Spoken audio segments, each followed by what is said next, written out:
Hi, I'm Mark Rush Jr., partner at Prodigy Search. As part of our Prodigy Search Presents interview series, we are speaking with a few members of our DNI Board of Advisors as they play a major role advocating for change within their organizations and also within the sports and entertainment industries as well. Our goal with this mini-series is to continue to educate and provide guidance to sports entertainment leaders as our DNI board members share valuable insights and best practices. With that in mind, we're here for 3 or 4 questions with Mandisa Diggs. Mandisa, thank you so much for being here today. Thank you, Mark, for having me.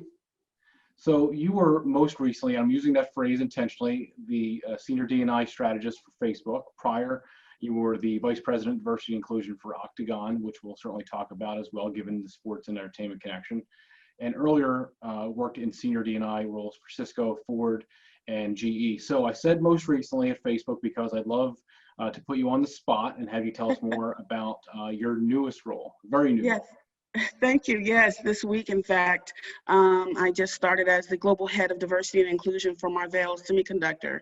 And so as their first, basically chief diversity officer, I'll have the opportunity to help them shape their strategy and think about how we want to take our DNI journey for the organization. And so that's brand new off the presses. Thank you. That's great. Well, good luck. Congratulations. As you said, the tech space, the Bay Area, and the Silicon Valley area could certainly use an infusion of that expertise, which you will bring. So congratulations again on the new role. Thank you very much. Well, I think one of the valuable things that you brought to our board and what we looked for when we were constructing the board in 2019 was the background that was both inside and outside of sports. And from that, whether it be tech, media, clearly, or Fortune 500, it's the balancing act of inside of sports background and outside. From a DNI perspective, I guess the easiest way to start our conversation, what are the major differences in terms of DNI strategy and frankly, DNI execution from inside sports and outside from your experiences? One of the major differences, I actually see it as a lot of similarities, within the industry, and I had an opportunity to be in the industry just a little bit with an amazing organization, Octagon Sports and Entertainment. And as I collaborated with colleagues there and then others in the industry, they were still trying to solve for many things that others outside of the industry are solving for, representation being chief among them, and how to really create and sustain a viable pipeline of diverse talent globally, and certainly in this country, of underrepresented populations. And so I think that's certainly a similarity. Now, of course, the way one goes about that might be different industry to industry in terms of what majors to target or what network to groom with those that are, perhaps in the marketing space or has the ability to be collaborating with sports agents and all the different nuanced roles in your industry. But the main pain point of representation continues to be an issue, and the main pain point of building a strong pipeline from the collegiate level on so that we not only have entry-level talent, but executive-level talent in your industry. That's the same pain point that other industries are solving for still to this day.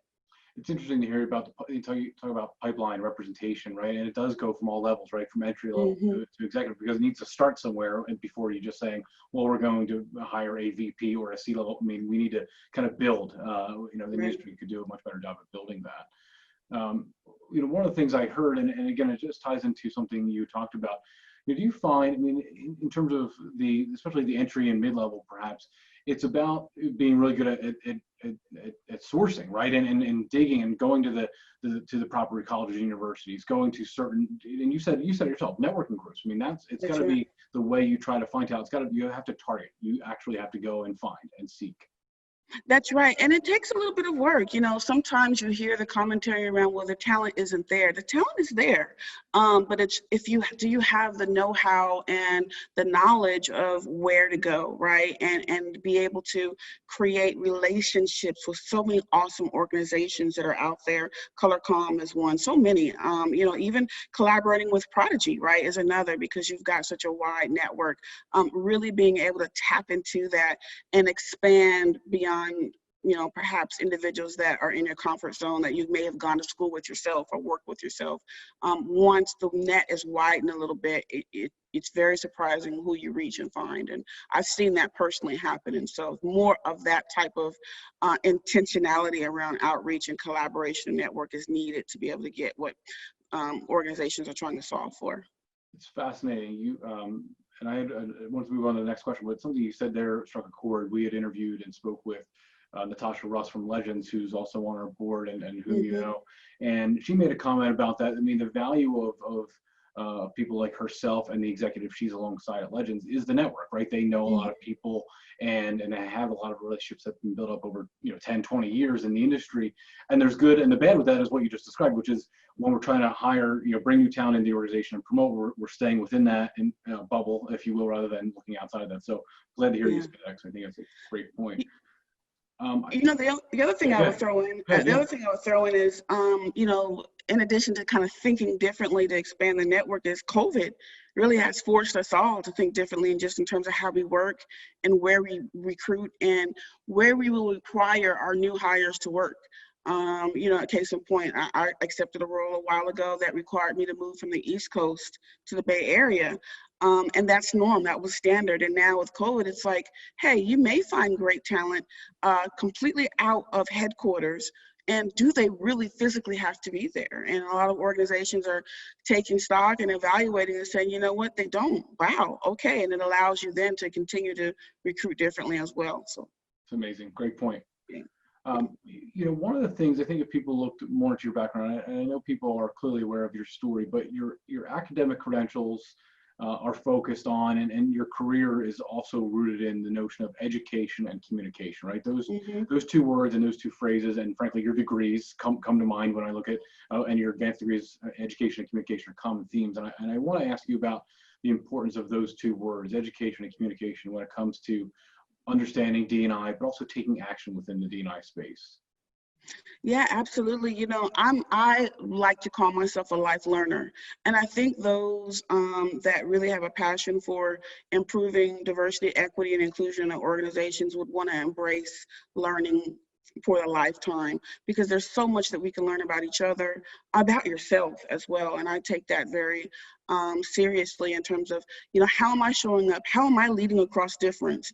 If there is a specific maybe tendency or a bias of my own that I've overcome, have I challenged myself to then push beyond that and think about other ways that I can be even more inclusive? And so I think that education is very key. And then as I partner with executives, I've had the opportunity to do that for years. Being able to coach and guide them on their own journey. Oftentimes, and particularly, in the 90s and early 2000s, when we would have conversations about diversity, it would be where leaders would come into a room and they would literally say, okay, tell us about how we can attract more Latinx talent, or tell us how we can find more women, or tell us how we can connect with folks that are from Taiwan, whatever it is, just, give us those quick hits. And really, today, we really talk more about understanding your own story and doing some inward work first, so that you can truly understand how you show up. And then, sure, you can start to learn about other cultures and be able to sharpen that intercultural competence skill set. So I think education is not just about others, but about yourself as well. It's my whole point of sharing that. And then certainly communication, as one is learning more about yourself and then learning more about intercultural competence, I think the communication certainly comes in so that you know how to express empathy and how to resonate, how to connect with individuals tailored toward their style, because what works for one group may not work for another, or works for one team may not work for another. And so those two definitely go hand in hand. That's great. I think that, so much of that is, in to your point about being a lifelong learner, is, listening and trying to understand, asking questions. I mean, those things that both in the classroom, but frankly outside the classroom in real life and in workplaces is critical, especially now. And frankly, a lot of it's come up, during the course of the last, year or few years in particular, where listening, taking it in, having a dialogue, right? So, That's right. Absolutely.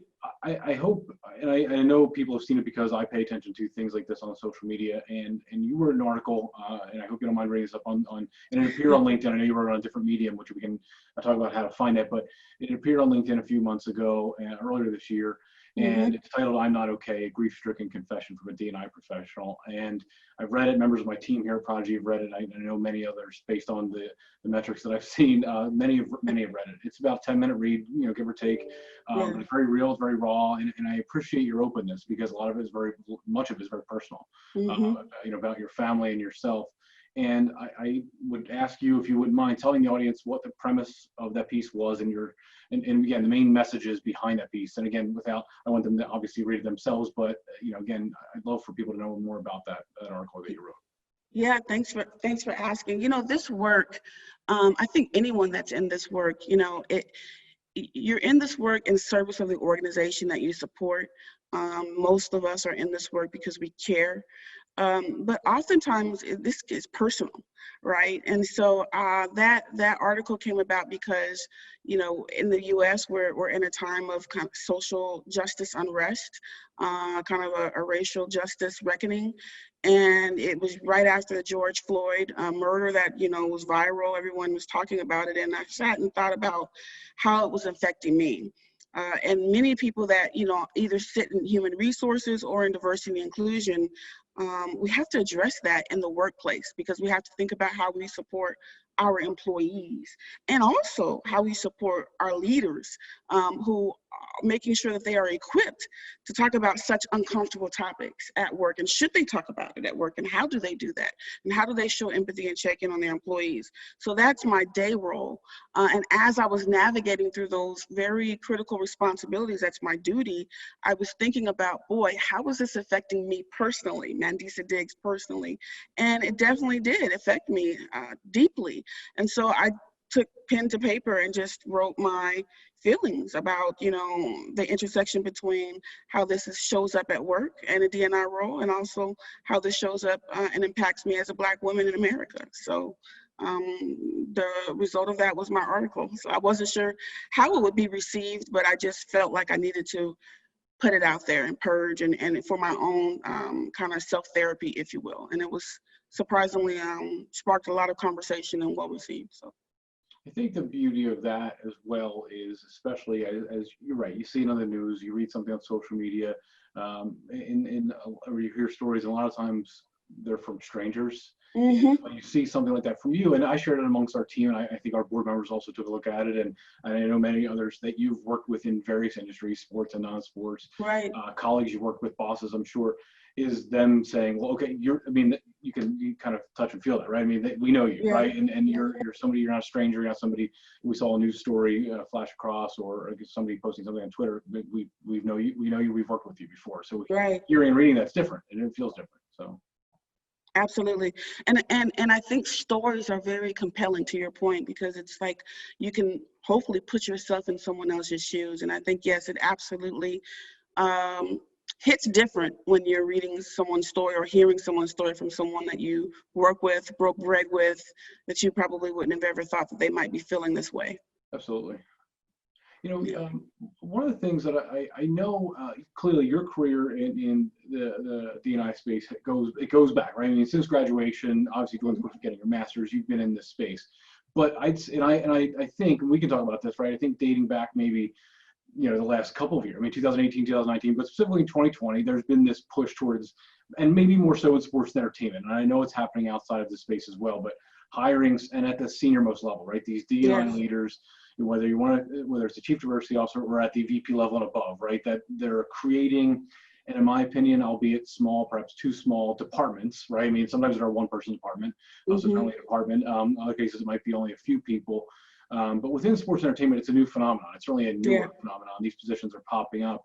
So I know this is a loaded question because I'm putting you on the spot, but with that in mind, what's the first step? Like, where do you begin when organizations are trying to, either seek a more diverse workplace, more inclusive workplace, or kind of adjusting and changing that culture, and it's with creating a department or a hire like that? Where do you begin? Like, what's the starting point? Yeah, I actually had a call with someone in the sports industry, specific to a professional league, and they were asking the same question of where do we start, where do we begin?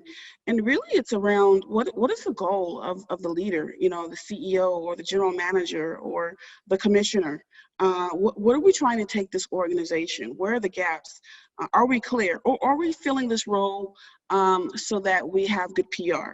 Like, are we really clear, to be honest and to be fair, on what it is that we're trying to do? Because that really will shape the resources and the tools and the effort that will be put into bringing someone on board and building a team, to your point, or department to do this work. But certainly being very crystal clear about what the needs of the organization are, or where the gaps are, even if you don't have the solutions. Where are the gaping? Where's the bleeding? In other words, and what commitment, what are we willing to really put to solve for this?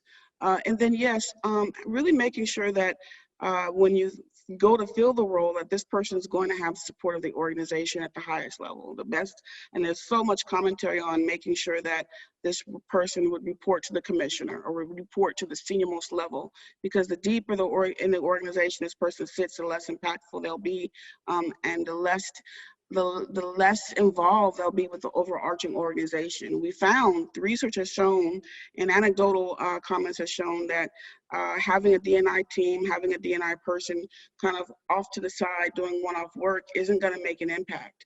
And that has been heavy dialogue this year, very loud, very vocal. And so in order to move away from that practice, the leadership team needs to be all in, to have the commitment. So that's the start there of just having a conversation amongst themselves. What is it that they're willing to commit to, and are they willing to support this new work, and how so, Your comment about PR, I mean, it can't just be, you need to make this hire because it's timely and it'll look great when you post it on your website and you put it on your social media channels that you made this hire, right? That can't be it. And you said something that I've heard from others as well, which is how this position or this department is situated within an organization in sports entertainment, but also beyond that. That's going to be a game changer, right? If it's tucked away 2 or 3 layers below, or it's under 2 or 3 versions of an HR person, or right. And that's not great. It's not ideal. It won't have the impact it's intended to have. That's right. And really thinking through, is the leadership team ready to really have a growth mindset? Because by bringing this person in, whether they sit at the senior most level or hopefully just only one level below, there's some variances there. The whole point of bringing someone on is to make some changes. And so the leadership team needs to be on board with being open, at least, to explore the recommendations that this person will bring. Oftentimes we'll bring someone in and then we say, well, we don't do that. We don't do it that way here. Well, the whole point of you making this brand new department and bringing this brand new person in is to do something different. And so having that growth mindset is going to be very critical. And then all the other things that follow, the data and the money and the resources and the headcount, those things will follow within reason, depending on the organization. But first, just having that mindset of being willing to go into new, uncharted, bold territories is what's going to be critical. And if they're not willing to do that, then I wouldn't bother filling the role. What's the point? Yeah. I wanted to make sure that I also shared with folks how to learn more about your story, your background. Obviously, I appreciate your time today, and I think for many people that don't know your story, the places you've worked, and your competencies, your skills, and some of your skills. Obviously, you do have your website, MandisaDiggs.com. Your LinkedIn is where, again, if there's an easier place for people to find that article, we'll make sure we tell people that as well. So I think it would be great to get a few more people to have their eyes on that article. But again, MandisaDiggs.com, that article that she wrote, again, I think it was the springtime of 2020, so it wasn't too long ago. That's right. It's on LinkedIn. Yes. Great. I think it's a great read, and again, I think going to your site as well to learn more about your background and to continue to follow your story, right? Because we just started a new position, and we're curious to see how much of an impact you have in that space. So congratulations again on the new role, and thank you so much for your time today. Thank you, Mark. It's been a pleasure.